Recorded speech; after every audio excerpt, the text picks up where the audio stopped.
So next question is on the topic seating arrangement. Circular seating arrangement ಕೊಟ್ಟಿದ್ದಾರೆ. So rough ಆಗಿ let us draw. So 1, 2, 3, 4, 5 and everybody is facing the center ಅಂತ ಕೊಟ್ಟಿದ್ದಾರೆ. So let us solve. Roshan immediate right of Hansraj. ನಾವು ಅವ್ರ names ಬರೆಯೋ necessity ಇಲ್ಲ, alphabets ಬರೆದ್ರೆ ಸಾಕು. Roshan immediate right of Hansraj. So Hansraj ಇಲ್ಲಿದ್ರೆ ಇಮಿಡಿಯೇಟ್ ರೈಟ್ ಅಲ್ಲಿ ಯಾರಾಗ್ತಾರೆ? ರೋಷನ್ ಆಗ್ತಾರೆ. Next Hansraj immediate right of Anjali. So if Anjali is here, ಇವರೆಲ್ಲ ಫೇಸಿಂಗ್ ಸೆಂಟರ್, ಇಮಿಡಿಯೇಟ್ ರೈಟ್ ಅಲ್ಲಿ ಹನ್ಸ್ರಾಜ್ ಇದ್ದಾರೆ. Next Panjari immediate neighbour of Kunti and Roshan. Roshan already ಇಲ್ಲಿದ್ದಾರೆ, Kunti will right here. So Panjari ಏನು? ಸೊ ಇವ್ರಿಗೆ immediate neighbour K and R ಆಗ್ತಾರೆ. So this is the rough arrangement. So based on this ಏನ್ ಕೇಳಿದರೆ, which of the given statements is correct ಅಂತ ಕೇಳಿದ್ದಾರೆ. So first statement ನೋಡೋಣ.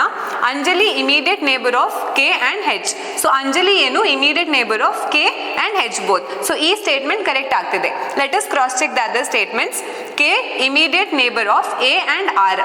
So K immediate neighbour of ಎಗೆ ಇದೆ but ಆರ್ಗೆ ಇಲ್ಲ. So statement B ಅಂತೂ ಆಗಲ್ಲ. Next R immediate neighbour of H and K.